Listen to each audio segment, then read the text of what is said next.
अध्यक्ष हैं विजय बैंसला जी ने ये स्टेटमेंट दिया कि उसको रोका जाएगा यात्रा को लेकर, और इधर पूर्व डिप्टी सीएम सचिन पायलट जी कह रहे हैं कि यात्रा को कोई रोकेगा नहीं, लगातार चलेगी। क्या कहेंगे इस बात को लेकर? नमस्कार, आप देख रहे हैं सम्राट टीवी नेटवर्क। साथियों, आज हमारे साथ मौजूद हैं भाजपा के पूर्व मंत्री जवाहर सिंह बेडम। आज हम तमाम बातों को लेकर चर्चा करना चाहेंगे।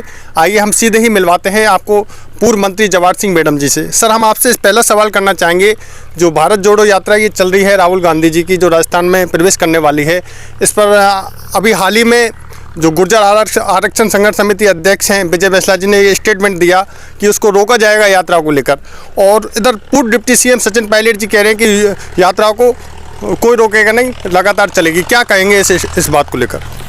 देखिए राजकुमार जी, सबसे पहले तो मैं आपको धन्यवाद देना चाहूँगा कि मैं हिंडौन से आ रहा था तो पीलूपुरा पे शहीदों को नमन करने के लिए रुका, और आप यहाँ से गुजर रहे थे, एक सडन मुलाकात हुई। आपने मुझे ये जो मंच उपलब्ध कराया, इसके लिए आपको बहुत बहुत धन्यवाद, और सभी दर्शकों को मेरा नमस्कार, प्रणाम।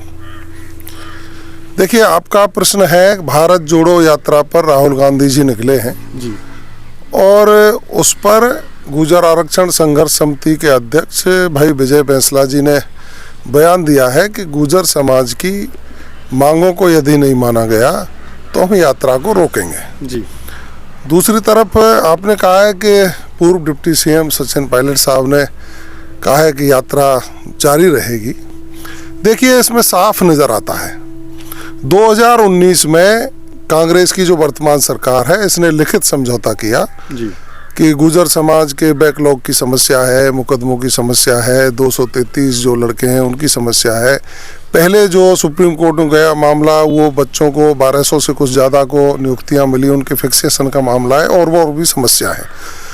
तो मैं इसमें देखता हूं कि विजय बैंसला जी अपने धर्म का निर्वहन कर रहे हैं, क्योंकि वो कौम के आरक्षण की लड़ाई, एसबीसी समाज के आरक्षण की लड़ाई स्वर्गीय श्रद्धेय कर्नल बैंसला साहब ने लड़ी, और उसके बाद वो समाज को साथ लेकर के लड़ाई लड़ रहे हैं। तो निश्चित है उनको सरकार का ध्यान आकर्षित करने के लिए जो भी कदम उठाने चाहिए वो करने चाहिए, और समाज को उनका साथ भी देना चाहिए जी।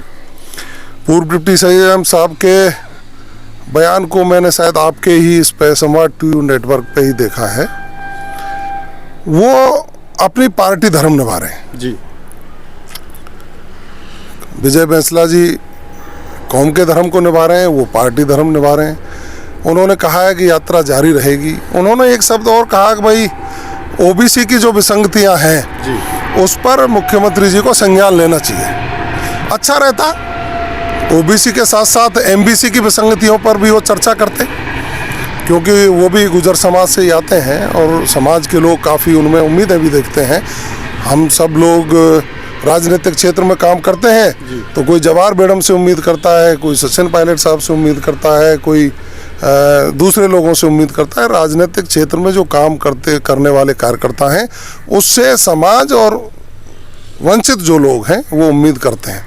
अच्छा रहता वो ओबीसी के साथ साथ एमबीसी पर भी बोलते हैं, और अपनी सरकार में, और अब भी अच्छा रहेगा उनको राहुल गांधी जी को कहना चाहिए कि गुर्जर समाज के लोगों ने जो यात्रा रोकने का अल्टीमेटम दिया है, उसमें वर्तमान कांग्रेस की सरकार फेल हो रही है, क्योंकि गुर्जरों से 2019 में समझौता किया और गुर्जर समाज के साथ धोखा किया है। उसका समाधान सरकार से समय रहते करा दें तो हो सकता है विजय बैंसला जी और साथी लोग इस पर विचार करेंगे, ऐसा मेरा मानना है। इसमें देखा जाए तो हम आपको बताना चाहेंगे कि दो गुर्जर समाज के दिग्गज नेताओं की एक वो है कि इधर आप देख लीजिए, जो गुर्जर नेता हैं विजय बैंसला जी ने कहा था कि जो यात्रा को रोका जाएगा। इधर पूर्व डिप्टी सीएम सचिन पायलट जी ने कहा था कि यात्रा का जगह जगह राजस्थान में स्वागत देखने को मिलेगा। तो कहा जा सकता है कि कहीं ना कहीं इसमें एक नया रुझान देखने को मिल सकता है। सर, हम एक आपसे सवाल करना चाहेंगे कि भरतपुर के अंदर उज्जैन में मुख्यमंत्री अशोक गहलोत जी आ रहे हैं, तो क्या उम्मीदें हैं आपको उनसे? देखिए, मैंने अखबार में पढ़ा है कि देवनारायण बोर्ड के अध्यक्ष और नदबई के विधायक जोगिंदर अवाना जी मुख्यमंत्री जी की सभा करा रहे हैं। मेरा वही कहना उनसे है कि आप जब सभा करा रहे हैं, उज्जैन में मुख्यमंत्री जी आ रहे हैं, तो मुख्यमंत्री जी गुर्जर समाज से 2019 में समझौता किया था, उस समझौते की पालना करके यदि यहाँ आएंगे तो वो अच्छा रहेगा। हमारे 233 बच्चों का क्या होगा, हमारे बच्चों के फिक्सेशन का क्या होगा, बैकलॉग का क्या होगा, भर्तियों में विसंगतियाँ उनका क्या हुआ, छात्रवृत्तियाँ नहीं मिल रही हैं उनका क्या हुआ। तो मेरा उनको भी कहना है कि मुख्यमंत्री जी आप उच्चैन आ तो रहें, लेकिन आखिर गुजर समाज के साथ आपने धोखा किया है। 2019 में आपके मंत्रियों ने हस्ताक्षर किए हैं, उस पर अभी तक अमल नहीं हुआ। भरतपुर जिले की जनता सिंचाई के पानी के लिए तरस रही है, कहीं वर्षा का जल भराव जो हुआ है उससे तरस रही है। सड़कें यहाँ की ठीक नहीं है, यहाँ के मंत्री कहते हैं कि सड़कों में गड्ढे इतने हैं कि डिलीवरी रास्ते में हो जाए। भ्रष्टाचार का इतना आलम है जिसकी कोई सीमा नहीं है। आपके विधायक जितने भी हैं वो वसूली अधिकारी बने हुए हैं। तो मुख्यमंत्री जी को सोचना चाहिए कि भरतपुर को भारतीय जनता पार्टी के शासन में जो मेडिकल कॉलेज मिला, इंजीनियरिंग कॉलेज मिला, यूनिवर्सिटी मिली, संभाग का दर्जा मिला, उससे ज़्यादा और आप क्या देंगे, ये सोच समझ के वो आएंगे तो ठीक रहेगा। नहीं तो भरतपुर की जनता उनका दिवाला निकालने के लिए तैयार है।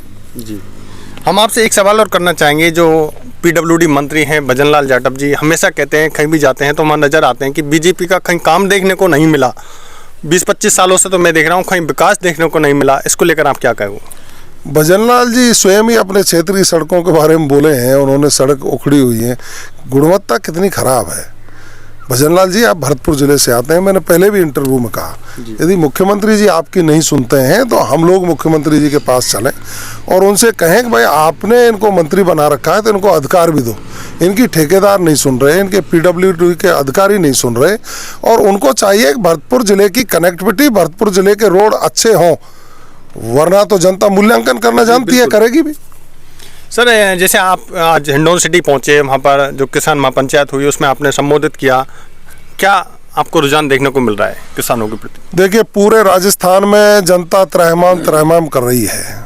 जिस तरह कांग्रेस जब सत्ता में आई थी तो उन्होंने लोगों को ये जुमला दिया था कि भाई हम आएंगे तो किसानों के कर्जे माफ़ करेंगे।